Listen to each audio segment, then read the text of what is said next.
네, 우리 임집사님 간증을 하면 항상 정신이 번쩍 나죠. 네. 나팔을 분명히 불어야 나팔을 듣는 사람이 무슨 뜻인지 아는 것처럼 우리가 신앙을 고백할 때 큰 소리로 확실하게 얘기하는 것이 많은 도움이 됩니다.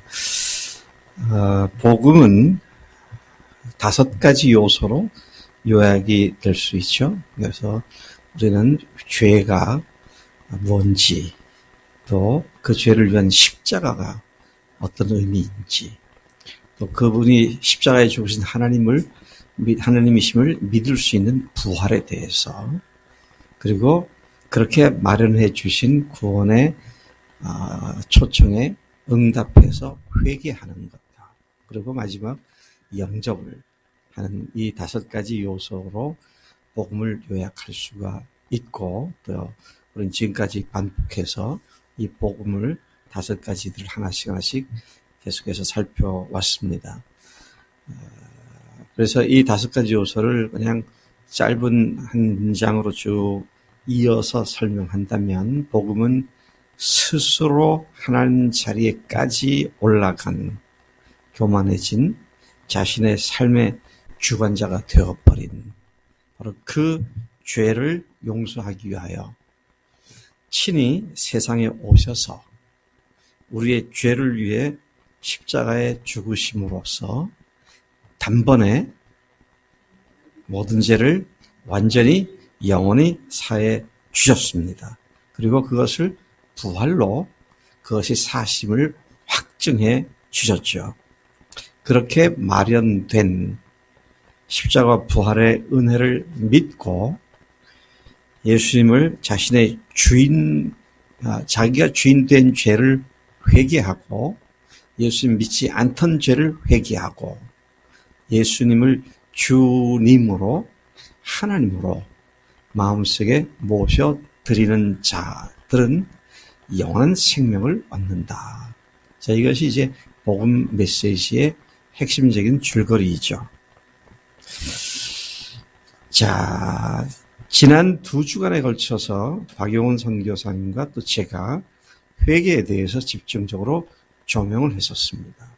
그리고 오늘은 마지막 요소인 영접에 대해서 재조명을 하려고 말씀을 준비했습니다.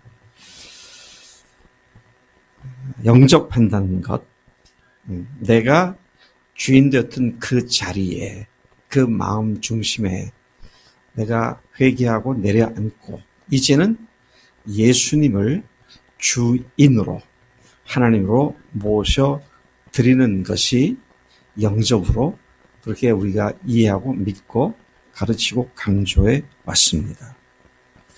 근데 이 시점에서 제가 심각하게 다시 여러분들에게 질문을 드리고 싶은 것이 있어요. 뭐냐면, 내가 예수님을 영접하는 것인가? 주님이 나를 그분의 나라로 영접해 주시는 것인가? 어느 것이 맞을까요? 둘 다 맞죠. 네, 둘 다 맞습니다. 같은 이야기를 어느 관점에서 얘기하느냐에 따라서 달리 표현될 뿐 같은 내용을 말씀하고 있습니다. 종종 우리는 성경에서 반대되는 표현으로 같은 사실이 강조되고 있는 그런 모습을 종종 발견하게 됩니다. 아주 대표적인 예를 든다면 빌립보서 4장 13절, 너무 많은 사람들이 애송하고 있는 말씀이죠. 같이 한번 암송해 볼까요? 빌립보서 4장 13절, 내게 능력 주시는 자 안에서 내가 모든 것을 할 수 있다.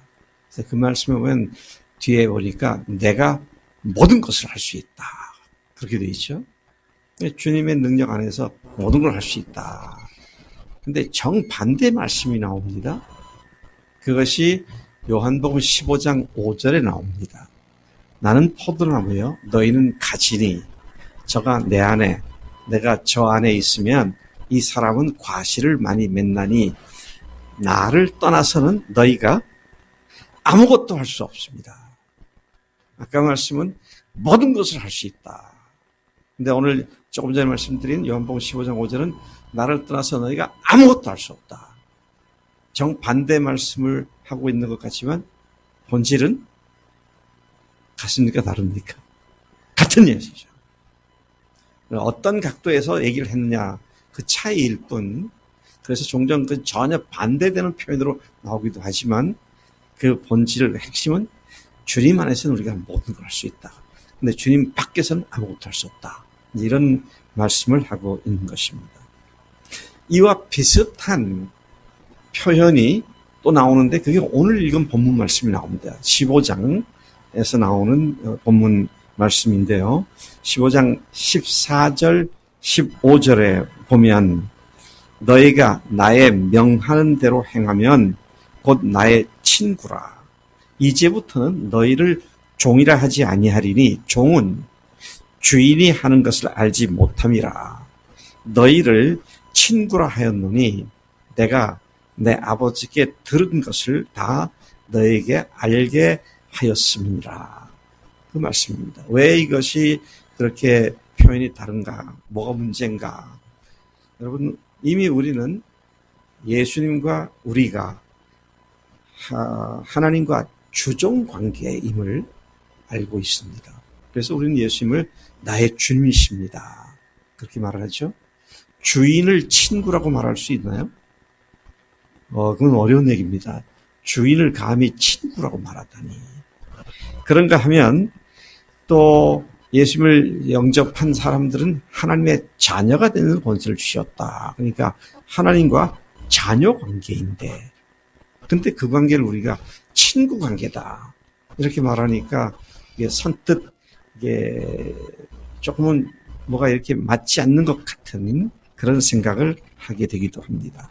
왜 친구는 동등 관계이지 상하나 주종 관계가 아니기 때문이죠. 그런데도 예수님은 그런 표현을 통해서 우리를 얼마나 친하게 사랑하시는지를 그렇게 표현하신 것이죠. 그러니까 그 말은 틀렸고 저 말은 맞고 이런 개념이 아니라 어느 각도에서 무엇을 강조하시기 위해서 말씀하셨는가 하는 것을 잘 살펴보는 것이 필요하다는 말씀이죠. 다시 16절에 보면은요, 우리가 그분을 영접한 것이 아니라 삼위일체 하나님께서 우리를 위해 선제적으로 마련해 주신 그분의 품 안으로 우리를 그분의 나라로 영접해 주셨음을 말씀하셨습니다. 너희가 나를 택한 것이 아니요 내가 너희를 택하여 세웠나니 이는 너희로 가서 열매를 맺고 항상 또 너희 열매가 항상 있게 하여 내 이름으로 아버지께 무엇을 구하면 다 받게 하려 함이라. 16절, 17절이 이런 말씀을 하고 있습니다. 자, 이것 역시 이 표현은 상반된 것이 아니라 사실은 동일한 의미다. 그런 것을 생각하게 됩니다. 내가 예수님을 영접한 줄 알고 영접을 했는데 뒤돌아보니까 그분이 나를 사랑하시고 나를 택하셔서 그분의 나라에 나를 맞아주시는, 그분이 나를 영접하시는 그런 사건으로 하나님의 관점에서와 우리 관점에서 각각 다른 관점에서 봤을 때 이런 표현이 같은 표현이 된다는 말씀인 것입니다. 그러나 우리는 그동안 내가 예수님을 영접하느냐 아니면 예수님이 나를 영접하느냐에 있어서 주로 첫 번째 것을 강조해 왔어요. 내가 예수님을 영접한 것으로 강조해 왔습니다. 그래서 심지어 어떤 사람들은 인심 쓰듯이 그렇게 나를 죽으시니까 그럼 들어와 주세요. 그러면 뭐 싫으면 할 수 없고 이제 들어오시는데 들어와 주세요. 그런 식으로 예수 믿는 사람도 꽤 있는 것 같아요. 그건 뭐 옵션으로 이렇게 하면 좋고 아니면 좋고 이런 것이 아니라 죽고 사는 문제인데 그렇게 생각하지 않고 있는 사람들이 많이 있다는 걸 생각하게 됩니다. 내가 예수님을 주님으로 모시는 것이 바로 주님이 나를 그분의 나로 영접해 주신 것임을 알고 바로 이해하고 우리 믿음이 주님이 원하시는 그 뜨거운 사랑의 관계로 이어져 가고 그런 사랑의 삶을 살아가게 되기를 정말로 축복하고 축원합니다. 네. 제가 이 뜨거운 사랑으로라고 말하는 이유가 있습니다. 뒤에서 그 말씀이 무슨 말씀인지 또 그것이 예수님께 영접받은 사람이 예수님이 영접을 해준 사람에게 어떤 의미가 있는지 그래서 심각한 문제이기 때문에 이런 표현을 하고 있는 것이죠. 자, 우리가 예수님 영접한 줄 알았더니 주님이 우리를 영접해 주셨다. 그분의 나라로 그분이 당신의 목숨을 바치면서 또 부활로 완전하게 마련해 주신 그 하늘의 나라로 우리가 초청에 응하고 왔을 때 주님께서는 그 천국문을 활짝 여시고 가슴을 여시고 우리를 그것으로 들어오는 우리를 안아주시는 이 영접을 해주셨다는 것이죠. 자, 그런 의미에서 내가 예수님을 영접했다고 했을 때는 내가 영접해서 무슨 복을 받았느냐, 나에게 어떤 유익이 생겼느냐, 그쪽의 생각을 더 강하게 할 수 있지만 주님이 나를 영접했다라고 할 때는 주님이 나를 영접하신 목적이 뭐냐, 내가 그러면 어떻게 살아야 하느냐, 이런 쪽에서 더 생각을 많이 할 수밖에 없는 그런 측면을 우리가 지금 보고 있는 것이죠. 첫 번째로 우리가 너무 잘 아는 말씀대로 영접하는 자, 곧 그 이름을 믿는 자들에게는 하나님의 자녀가 되는 권세를 주셨다. 요한복음 1장 12절이죠. 자, 여기에서 영접이란 말이 어떤 문맥 가운데서 쓰여졌는가. 그걸 알려면 요한복음 1장 1절부터 11절까지를 쭉 봐야겠죠. 어떤 맥락에서 이어서 영접하는 자, 곧 그 이름을 믿는 자들에게는 하나님의 자녀가 되는 권세를 주셨다고 했느냐 하는 것입니다. 자, 1장 1절부터 11절까지 제가 아주 간단하게 그 내용을 요약을 한 것을 말씀드리겠습니다. 세상에 오신 분은 태초로부터 하나님과 함께 계신 말씀이신데 그 말씀이 곧 하나님이시다. 예수님이 말씀이시고 말씀이 곧 하나님이시다. 그 분은 만물을 창조하신 창조주이시다. 그분 안에 생명 곧 빛이 그분의 생명이 있고 그분이 곧 빛이셨고 그 빛이 세상에 와서 어두운 세상을 비추었지만 또 빛이신 그분에 대하여 침례 요한이 증언했지만 어둠이 깨닫지 못했다. 그렇게 그 하나님이신 예수님이 세상에 오셨고 더더구나 자기 백성으로 부르신 이스라엘에게 왔지만 그들은 그 예수님을 하나님으로 영접하지 않았다. 그러나 이제 그런 맥락입니다. 그러나 그분을 영접하는 자, 곧 그 이름을 믿는 자들에게는 하나님의 자녀가 되는 권세를 주셨다. 지금 이 문맥 속에서 이렇게 나온 말씀인 것입니다. 이러한 영적 출생은 혈통으로나 육적으로나 사람의 뜻으로 난 것이 아니라 전적으로 하나님께로부터 난 출생자들이다. 하나님께로부터 출생한 자들이다. 자, 이것이 13절까지 이어지는 말씀인 것입니다. 여기서 말하는 영접은 내가 주님을 영접하기에 앞서서 주님이 먼저 우리를 그분의 나라로 영접해 주시기 위하여 세상에 오셔서 모든 것을 마련해 주셨지만 아무도 그분을 믿지 않고 반갑게 맞이하지도 않았다. 그러나 그분을 알아보고 그분을 하나님으로 또 그분을 진정한 생명을 주시는 분으로 응대하여 맞아들이는 자들이 하나님의 자녀가 되었음을 선포한 말씀인 것입니다. 그러니까 그분이 우리에게 마련해 주신 그 영광스러운 자리에 우리를 맞아주실 수 있던 사람이 누구냐? 그분이 어떤 분인지를 알고 그분께 응대하여 그분께 나온 사람. 그들이 믿는 자들이고 영접한 자들이다. 그런 말씀으로 선포를 하고 있는 것이죠. 오늘 우리가 복음을 전하고 마지막 단계에서 영접 기도를 할 때에 예수를 주님으로 영접하라는 권면하는 근거로 사용된 말씀이 요한계시록 3장 20절입니다. 볼지어다 내가 문 밖에 서서 두드리노니 누구든지 내 음성을 듣고 문을 열면 내가 그에게로 들어가 그로 더불어 먹고 그는 나로 더불어 먹으리라. 그래서 우리가 복음을 전한 뒤에는 지금 예수님께서 문 밖에 와서 문을 두드리고 계신다. 그러니 당신이 마음의 문을 열고 예수님을 영접하면 주님께서 들어오셔서 함께 먹고 마시고 사신다고 약속을 하셨다.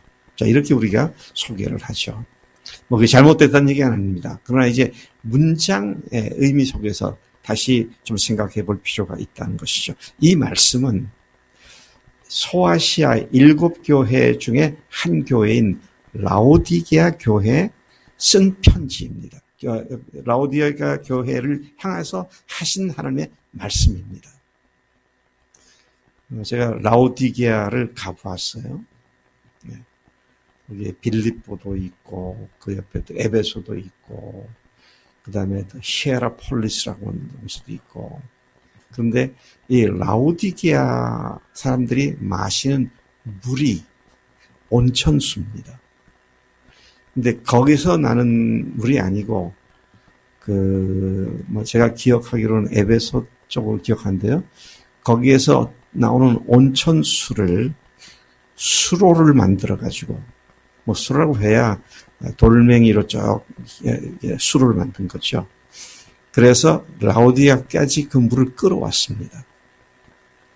근데 라오디게아까지 오니까 그 물이 식잖아요.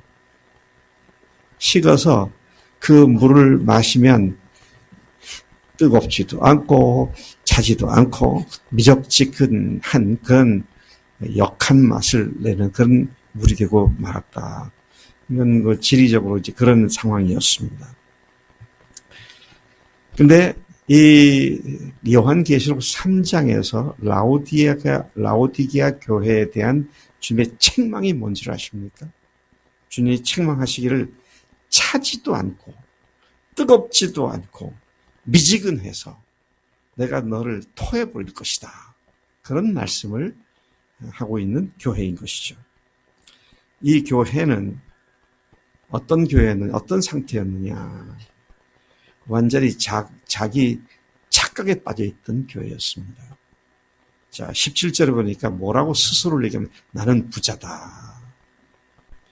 나는 부요해서 부족할 것이 없다. 그런데 실상은 하나님께서 뭐라고 하십니까? 너희의 그 곤고하고 가련하고 가난하고 눈 멀고 벌거벗은 것을 알지 못하는구나. 그런 말씀으로 라오디게아 교회의 문제를 지적하고 있는 것입니다. 그 라오디게아 교회를 향해서 주님은 18절에서 순금을 사서 불로 연단한 금을 사서 부요하게 하고 흰 옷을 사서 입어 벌거벗은 수치를 보이지 않게 하고 안약을 사서 눈에 발라보게 하라. 그렇게 말씀하시면서 그들의 문제를 처방하는 말씀을 하십니다. 그리고 19절에서는 주님께서 사랑하시는 교회를 책망하시고 징계할 것이니 회개하라고 명령하십니다. 지금 이게 불신자들에게 한 말씀이 아닙니다. 한때 예수를 영접했다고 하는 사람들에게 하는 말씀입니다. 그리고 별로 자기의 부족함이 없다고 생각하고 문제가 없다고 생각하는 그런 사람들을 향해서 하신 말씀이에요. 참 자기를 알지 못하니까 얼마나 심각한 문제입니까? 자, 그 교회를 향해서 하나님께서 책망하시고 징계하실 것이다. 그런 말씀을 하시는 것이죠. 이러한 맥락에서 주님은 교인들이 주님과 함께 먹고 마시는 삶을 회복하도록 그들 속에 들어가신다는 사실을 강조하고 있는 말씀인 것이죠. 너희들이 내가 함께 먹고 마시려고 내 들어갔는데 지금 너희들이 그렇게 사느냐? 다시 나를 제대로 믿어라. 다시 알고 믿어라. 이제 그런 의미에서 문을 두드린다. 문을 열면 들어간다. 들어가서 먹고 함께 살겠다. 자, 큰 맥락은 그런 맥락입니다. 전혀 믿지 않는 사람들에게 너를 위해서 구원의 문을 열어놓으시고 영접하면 들어온다. 이런 말씀이 아니고 1차적인 대상이 믿는다고 하는 사람들이라는 얘기죠. 어쩌면 이것이 오늘 우리들의 모습일 수도 있고요. 부활을 통해서 내가 확실한 확증을 받았다고 하더라도 주님과 함께 동행하지 않고 있다면 바로 그런 문제가 될 수 있다는 것이죠. 아까 우리 현수가 쓴 간증 앞부분을 제가 많이 좀 생략을 시켰는데 그 앞에 나오는 내용에 좀 중요한 얘기를 했어요. 정신을 차리지 않고 그렇게 나태해지거나 그 양심이 무뎌지는 거 이런 거는 한순간에 순식간에 올 수 있다. 그런 그 이야기를 썼는데 우리가 넘어지는 건 한순간에 넘어집니다. 한 10년 걸려서 넘어지는 거 아니고요. 한두 번의 사건이 우리를 완전히 무너뜨릴 수도 있습니다. 그러니까 주님께서 그런 교회를 향해서 지금 이런 말씀을 하고 있는 것이다. 것이죠. 물론 이 구절을 가지고 전혀 믿지 않는 사람에게도 우리가 이 사실을 적용해서 응접하는 기도를 할 수 있습니다만은 1차적인 문맥성의 의미는 믿는다고 하는데 믿음으로 제대로 살지 못하고 있는 미적지근한 그런 사람들에 대한 책망의 말씀이 바로 이것인 것을 알게 된 것이죠. 자, 그런 우리를 하나님께서는 초대하고 영접해 주셨다. 이 사실을 다시 우리가 주목하게 됩니다. 주님은 우리를 그분의 나라로 초대해 주시고 영접해 주시기 위해 세상에 오셨습니다. 그분이 세상에 오신 근본적인 목적이 우리를 그분의 나라로 초대하시기 위하여 또 그분의 나라로 초대하는 길을 완전하게 마련해 주시기 위하여 오신 주님인 것을 우리가 잘 알고 있습니다. 그리고 부활하신 주님이 우리를 영접하기 위해 준비해 주신 그 영광스러운 나라로 주님께서는 우리를 초대하셨습니다. 그렇죠? 그분께서 마련해 주시고는 완전한 길을 마련해 주시고는 이제 그 길로 들어오라고 하나님의 나라로 들어오라고 영접하시겠다고 초대해 주시는 그런 말씀들을 우리에게 확증적으로 말씀해 주시죠. 자, 우리가 오늘 9절부터 17절까지 읽었는데 9절부터 15절까지 해서 주님께서 마련해 주신 곳으로 초대하신다는 사실을 잘 말씀해 주고 있습니다. 9절을 보니까 주님은 너희를 사랑하였으니 나의 사랑 안에 거하라고 사랑애로 초대하셨습니다. 또 11절에 보니까 또한 주님은 우리를 그분의 기쁨애로 초대하신다고 말씀하십니다. 내가 이것을 너에게 이름은 내 기쁨이 너희 안에 있어 너희 기쁨을 충만하게 하려 합니다. 그분의 기쁨 속으로 우리를 초대하신 사실을 말씀하고 있죠. 그러한 사랑과 기쁨으로의 초대는 주님의 계명을 순종하여 주님이 친히 목숨 걸고 우리를 사랑하신 것 같이 서로 사랑함으로써 그분의 친구됨애로의 영접을 하신 것을 보여줍니다. 그렇게 순종하는 자가 곧 나의 친구다. 그래서 그런 친구로 영접을 하시는 것을 보게 됩니다. 14절에서 너희는 내가 명하는 대로 행하면 곧 나의 친구다. 그렇게 말씀하셨죠. 하나님은 이미 구약에서부터 하나님의 은혜는 언제나 거저 주시는 것임을 지속적으로 선포해 오셨습니다. 어느 한 군데에서도 하나님의 그 큰 선물을 받기 위해서 어마어마한 노력과 희생과 노력을 해서 그 노력의 결집으로 결국 무엇인가를 얻어라. 그렇게 말씀한 적이 없습니다. 모든 것이 하나님께서 거저 주시는 은혜일 뿐이죠.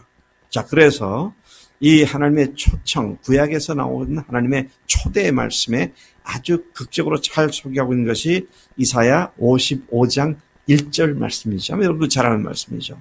오라, 너희 모든 목마른 자들은 물로 나오라. 돈 없는 자도 오라. 너희는 와서 사 먹되 돈 없이 값 없이 와서 포도주와 젖을 사라. 하나님의 은혜를 값없이 사라는 거잖아요. 공짜로 받으라는 거잖아요. 은혜로 받으라는 겁니다.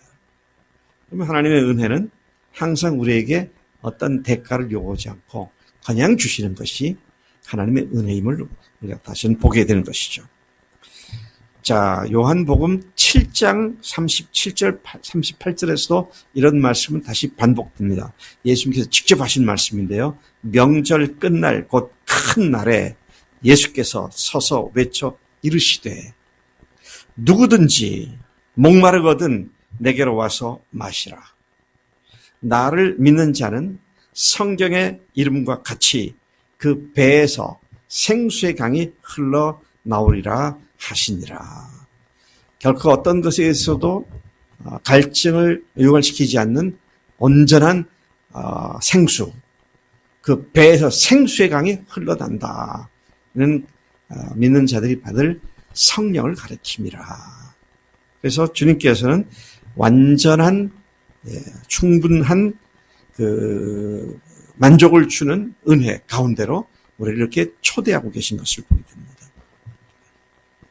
여러분, 어떤 중요한 사람이 어떤 행사를 할 때 초대장이 있어야 들어가죠. 특히 미국의 경우에는 결혼식도요. 결혼하는 그 주최자가 초청장을 보내지 않으면 가면 안 돼요. 왜냐하면 초청장을 보낸 숫자만큼만 식사 준비를 했기 때문에. 근데 그냥 가면 큰 결례죠. 다른 사람은 굶게 생겼으니까. 근데 주님께서 우리에게 그냥 무료로 초대장을 보내주셔서 우리를 영접해 주시겠다고. 하나님의 나라의 문을 활짝 열어놓으시고 도저히 들어오기만 하면 이 놀라운 하늘나라의 복을 그대로 다 누리게 된다고 그렇게 말씀하시죠. 우리는 예수를 영접하면 하나님의 자녀가 된다, 구원받는다 그것만 알고 처음에 믿기 시작을 했는데 근데 하나님 쪽에서는 그 모든 은혜들을 다 준비해 놓으시고 들어오기만 하면 그 나라에 속한 자가 마음껏 그것을 누릴 수 있도록 그렇게 어마어마한 은혜들을 준비해 놓으시고 우리를 초대하고 계신다. 할렐루야. 이게요 정말 우리는 겨우 구원받기 위해서 이 생각밖에 못하는데요. 아까 제가 그랬잖아요. 내가 영접을 하느냐 하나님이 나를 영접하느냐 같은 사건이지만 다른 각도에서 그런데 다른 각도에서 볼 때 각각 뉘앙스가 다르다는 거예요.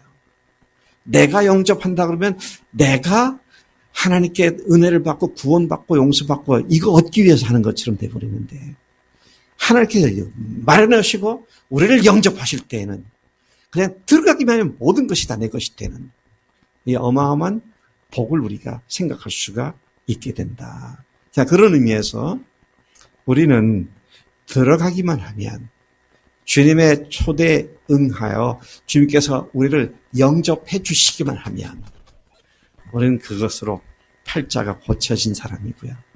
완전히 달라진 사람이죠. 아직도 안 된 것처럼 허덕거리고 그럴 필요가 없잖아요. 왜? 하나님 나라에 들어왔는데 하나님 나라의 것이 내 것이 안 됐다? 그건 말이 안 되죠. 자, 그런 의미에서 영접하는 자들에게 하나님께서 주신 은혜들이 구체적으로 그냥 모든 거다 그러면 좀 막연하니까요. 구체적으로 다시 한번 생각을 해봐야겠다. 그래서 그 은혜가 어떤 것들이 있는지 제가 여러분들이 많이 알고 계시지만 총체적으로 다시 한번 정리를 해보았습니다. 주님은 하나님 자신의 목숨값으로 마련해 주신 그분의 나라에 우리가 초대받았는데 그 초대에 믿음으로 응답하여 그분의 통치권을 인정하고 그분의 통치권 속으로 들어온 자들을 큰 기쁨으로 맞아주시는 분이시다. 야, 이거 뭐 충분히 이해가 됩니다. 예. 하나님께서 그걸 마련하기 위해서 아들의 목숨을 희생을 시키셨는데, 그걸 깨닫고는 이런 하나님의 초대가 있었구나. 하나님 저를 받아주세요. 라고 들어갈 때 주님이 얼마나 기뻐하시겠어요. 그런데 그걸 받지 않고 초대 응하지 않고 한편 강도처럼 그렇게 비아냥거리고 그런 사람들을 볼 때 하나님께서 얼마나 마음이 아프시겠냐고요. 자, 그 회개하고 예수의 초청에 응하여 부활하신 예수님을 주님으로 하나님으로 영접하는 사람들에게 주시는 은혜는 이루 말할 수 없이 크고 많죠. 우리를 영접해 주시는 하나님의 영접은 사죄애로의 영접이고 구원애로의 영접이고 하늘 가족됨애로의 영접이며 그분의 자녀됨애로의 영접이다. 갈라디아서 4장 6절에 보면 바울이 그렇게 말하고 있죠. 너희가 아들이므로 하나님이 그의 아들의 영을 우리 마음 가운데 보내사 아빠 아버지라 부르게 하셨느니라. 하나님을 아버지로 부를 수 있는 자리로 우리를 영접해 주셨다는 겁니다. 또 그런가 하면 그분의 사랑의 동참함으로의 부르심이고요. 영접이고 그분의 통치권으로 영접이시며 또 그분께서 주시는 궁극적 목적인 교회를 세우는 사명애로의 영접인 것이다. 그러니까 하나님께서 나를 영접해 주셨으면, 그래서 내가 그 나라에 들어갔으면 모든 것을 다 소유한 자가 된 것이다. 그런 의미에서 갈라디아서 6장 9절 10절에서 우리는 모든 것을 가진 자다. 이런 말이 제대로 이해가 될 수가 있다는 말씀인 것입니다. 그렇기 때문에 하나님께서는 하늘에 속한 모든 신령한 것으로 우리에게 복 주셨다고 말씀하십니다. 에베소서 1장 3절에 찬송하리로다.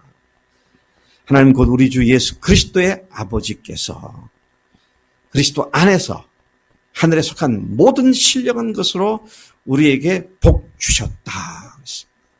모든 신령한 것으로 복 주셨다. He blessed us 그랬어요. 과거형으로 되어 있습니다. 이미 다 복 주셨다. 언제? 그분이 나를 영접해 주셨을 때, 나를 당신의 나라로 맞아 주셨을 때 우리가 그런 복을 받은 자가 되었다.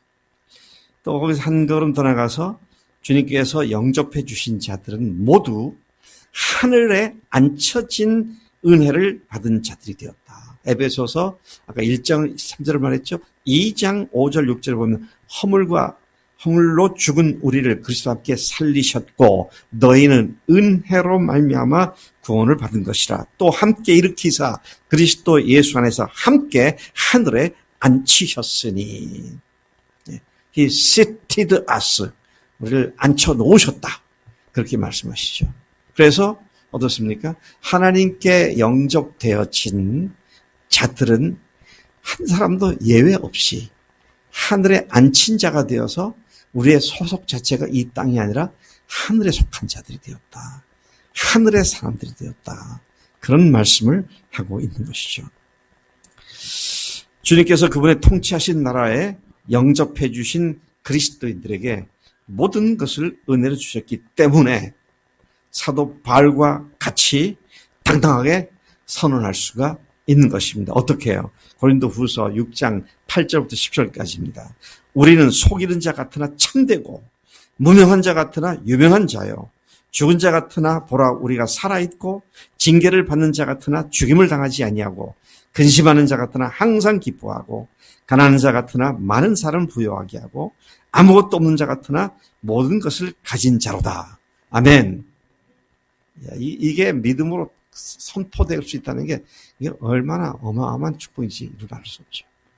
내가 예수를 영접한 측면보다는 예수님께서 나를 그분의 나라로 맞아주신 이 사건이 우리에게 이런 모든 것을 허락한 놀라운 은혜다라는 것이죠. 참 이렇게 생각하면요. 주님이 나를 영접해 주셨다. 세상 그 어떤 것하고 비교할 수 없는 어마어마한 복을 받은 자가 되었기에 우리가 후차하게 당장의 눈앞에 뭘 위해서 거짓말을 하고 변명하고 그럴 필요가 없잖아요. 주님께서 신령한 모든 것을 다 주셨고 하늘에 앉힌 자가 되셨으며 모든 것을 가진 자로 만들어 주셨으니까 그렇게 문제될 게 없죠. 자, 왜 그러면 주님께서 우리를 영접해 주셨는가? 나 같은 죄인을 무조건 십자가의 보혈로 부활의 확증으로 하늘나라에 영접해 주셨는가? 맞아 주셨는가? 오늘 본문 말씀에서 우리를 초대하시고 그 초대 믿음으로 응하여 십자가에서 죽으시고 사흘 만에 부활하신 예수님을 주님으로 믿고 영접한 자들을 받아주시는 주님의 궁극적 목적이 언급되어 있습니다. 왜 우리를 택하셔서 세우셨는가?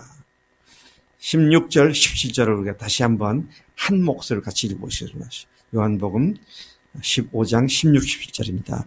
시작. 너희가 나를 택한 것이 아니요 내가 너희를 택하여 세웠나니 이는 너희로 가서 열매를 맺게 하고 또 너희 열매가 항상 있게 하여 내 이름으로 아버지께 무엇을 구하든지 다 받게 하려 함이라. 내가 이것을 너희에게 명함은 너희로 서로 사랑하게 하려 함이라. 어떻게 하려고요? 서로 사랑하게 하기 위해서 그렇습니다. 우리를 그분의 나라로 영접해 주심은 우리로 서로 사랑하게 하기 위해서다. 여러분, 우리가 서로 사랑한다는 게 굉장히 막연하게 느껴지죠? 굉장히 너무도 포괄적인 얘기가 돼가지고 손에 이게 딱 잡히지 않는 것처럼 느끼죠. 그렇지 않습니다. 이것은 분명히 주님께서 우리에게 손에 잡히도록 주신 말씀입니다. 그게 무슨 뜻이냐? 그게 무슨 뜻이냐? 여기 말씀에 보면 사랑하라는 말씀, 앞에는 열매를 맺으라고 하는 말씀, 또 사랑하는 건 아까 계명을 지키는 거다 그랬잖아요. 계명을 지키는 자가 그게 사랑하는 자다. 그렇게 말씀했는데 여기서 말하고 있는 계명은요, 서로 사랑하라고 하는 계명인데 이 계명은 지금 이게 15장이잖아요. 13장에 나온 말씀을 지금 반복하고 있는 겁니다. 13장 34절 35절에서 새 계명을 주신 것이죠. 자, 새 계명 우리 잘 아시잖아요. 다시 한번 우리가 암송해 볼까요?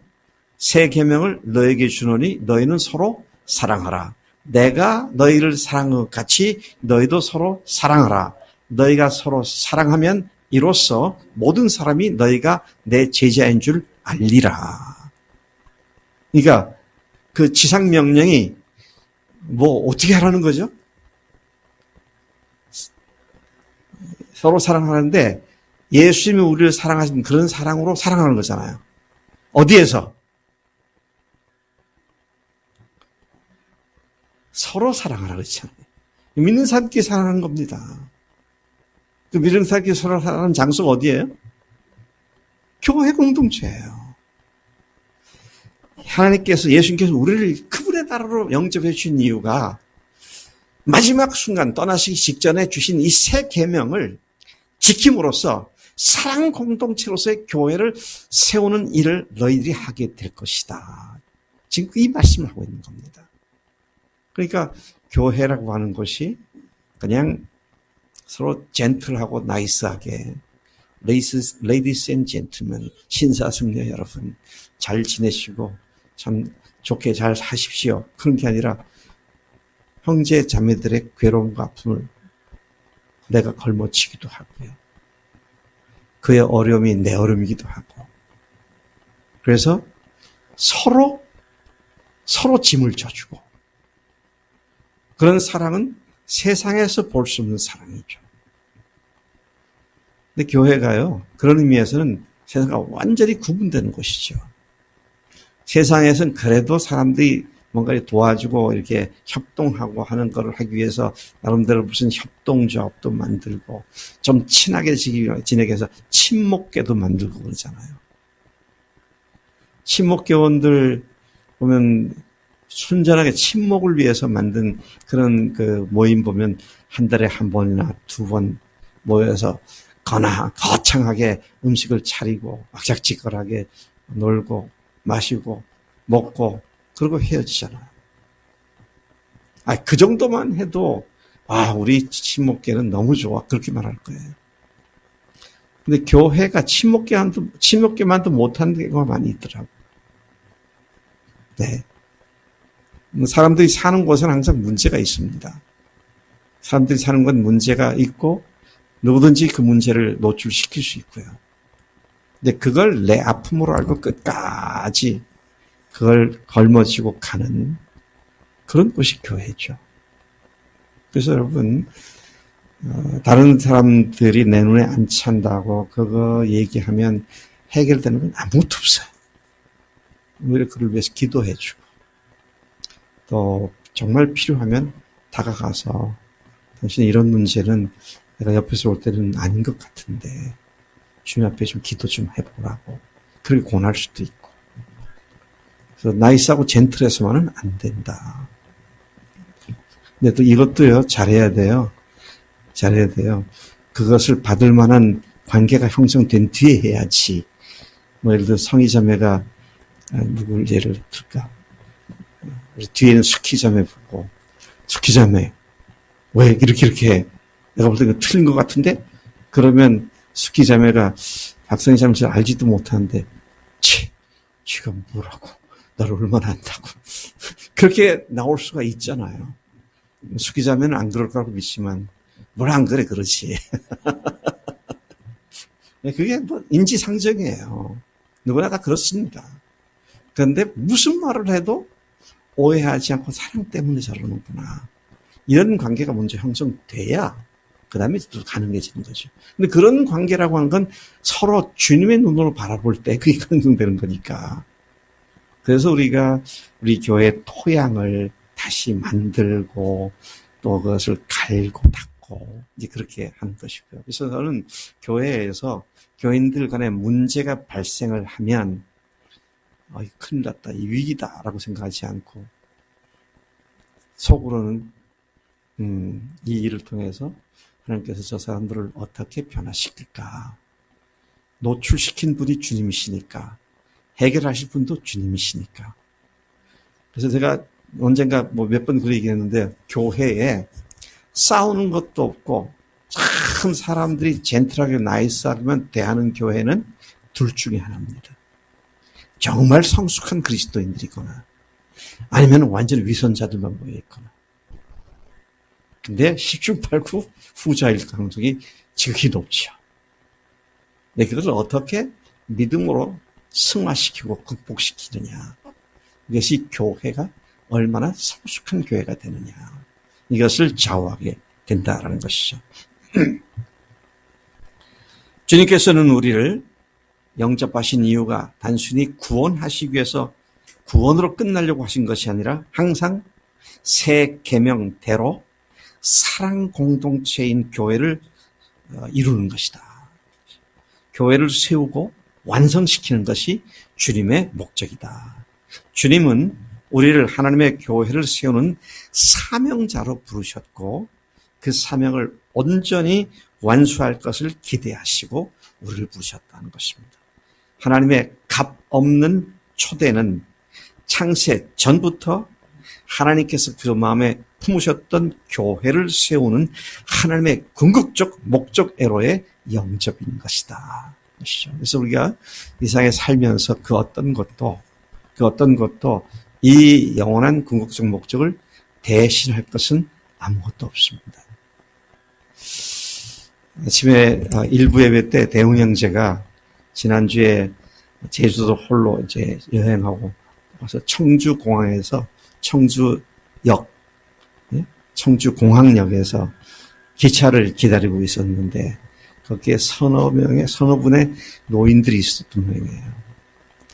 근데 그분들을 보고 저 사람들 종착역이 결국은 여기겠구나. 그렇게 생각이 들더라고요. 인생이 어디를 위해서 가고 있고 뭘 위해서 사는지 그 답을 제대로 갖고 있는 사람은 거의 없는 것 같아요. 복음 안에 있는 사람들은 그것이 분명해지는데, 그래서 제가 제 초등학교 동창들, 지금부터 60년 전에 헤어진 동창들 그 카톡방에 들어가 보면 그 사람들이 73세에서 75세 정도 다 됐죠. 거기 올라오는 글들이 다 뭐냐면 흘러간 노래에 또 트로트에 맨날 긁어 올려요. 그리고 아침에 동해바다에 올라오는 해 사진을 찍어가지고는 오늘도 힘찬 하루가 되기를 이렇게 올려. 내가 낄 틈이 없어. 내가 뽕짝을 아나 뭘 아나. 그래서 이따금 어떤 틈이 있으면 들어가서 예수님이 인생의 문제의 답이다 뭐 이런 식으로 종교적인 언어를 하면 갑자기 그 카톡방이 다 얼어붙고 말아. 아무도 대꾸도 안 하고 그냥 그걸로 그냥 폐쇄되고 말더라고요. 근데 이 인생이 그렇다면 참 우스운 거잖아요. 근데 우리에게는 할 말이 있고 해야 할 일이 있고 주님 부르실 때까지 끝까지 해야 할 일들이 있으면 얼마나 참 감사한가 그런 생각을 하게 됩니다. 우리는 우리를 초대해 주시고 기다리시는 하나님의 모습을 탕자에 비유해서 잘 찾아볼 수 있습니다. 탕자가 아버지의 재산, 가산을 다 탕진해 버린 후에 그리고는 굶어 죽기 직전에 뉘우치고 아버지께로 돌아갔을 때에 아버지는 그를 큰 기쁨과 즐거움으로 영접해 주었죠. 누가복음 15장에 그 이야기가, 그 비유가 나오죠. 탕자가 마침내 결단하고 일어나 아버지께로 돌아갔을 때에 이 성경에 의하면 뭐라고 되어 있습니까? 아직도 거리가 먼데도, 아직도 머리가 집까지 거리가 먼데도 아버지는 그를 알아보고 측은히 여겨 달려가 목을 안고 입을 맞추었다. 그렇게 말합니다. 돌아온 아들은 회개를 했습니다. 그러나 아버지는 그 아들을 영접하고 그에게 제일 좋은 옷을 입히고 손에 반지를 끼워주고 발에 신을 신기고 살진 송아지를 잡고 잔치를 벌였습니다. 그래서 그 아버지 하는 말이 내 아들은 죽었다가 다시 살아났고 잃었다가 다시 얻었다며 그들 모두가 즐거워했다. 그게 이제 탕자의 비유라는 말씀이죠. 하나님은 지금도 여전히 천국문을 활짝 열어놓으시고 그리고 가슴을 벌리시고 그분에게로 달려오도록 기다리고 계시는 그런 사랑의 하나님이시죠. 그 앞에 나아간 데는 다른 조건이 없습니다. 뭘 얼마나 착하게 살았냐가 아니라 자기가 죄인됨을 회개하고 아버지께 나를 의탁하며 나를 영접하시겠다는 주님께 달려드는 것밖에는 다른 어떤 조건도 없다는 것이죠. 주님이 우리를 영접해 주시기 위해서 그분 앞으로 나오라고 말씀하십니다. 내가 영접하는 것이라기보다는 그분이 나를 그분의 영광스러운 권능의 나라로 초대하고 계신다는 말씀이죠. 제가 이 말씀을 준비하면서 떠오른 찬송가가 바로 이런 찬송가였고요. 이것을 잘 알려주고 있습니다. 제가 오늘은 찬송을 좀 부를까 하는데 요즘 목이 쉬어가지고 괜히 부르다가 이상한 괴성이 나올까봐 제가 그냥 가사만 읽어보겠습니다. 천천히 또박또박 읽을 테니까 그 아버지의 심정이 어떻게 이 찬송가에 담겨 있는가. 예수가 우리를 부르는 소리, 그 음성 부드러워. 문 앞에 나와서 사면을 보며 우리를 기다리네. 2절, 간절히 오라고 부르실 때에 우리는 지체하랴.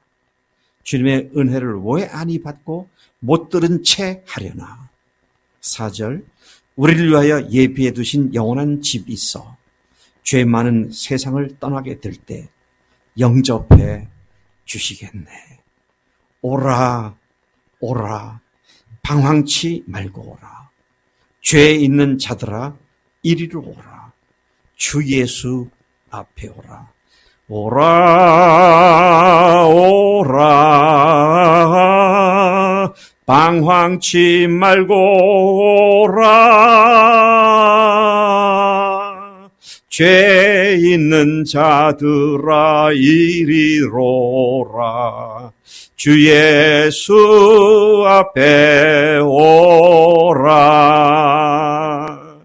오늘 아침에 주님의 말씀을 듣는 가운데 주님께서 여러분들을 다시 부르시는 초청의 말씀을 들었다면 오늘 라오디게아처럼 뜨뜻미지근해서 하나님께서 토해내 버릴 것 같은 그런 상태에 있다고 한다면 주님께서 다시 우리를 부르시는 이 부르심 앞에 응답하여 예수님, 나의 주님이십니다. 나를 받아주십시오. 주님께서 나의 통치자가 되어주신 줄로 믿습니다. 그렇게 주 앞에 나가는 것이 마땅한 줄로 믿습니다. 하나님 아버지 감사합니다. 이 아침에 우리가 예수를 영접하는 것이라기보다는 오히려 예수님께서, 하나님께서 우리를 영접해 주신다는 사실에 다시 우리의 초점을 맞추고 말씀 묵상케 하시니 감사합니다.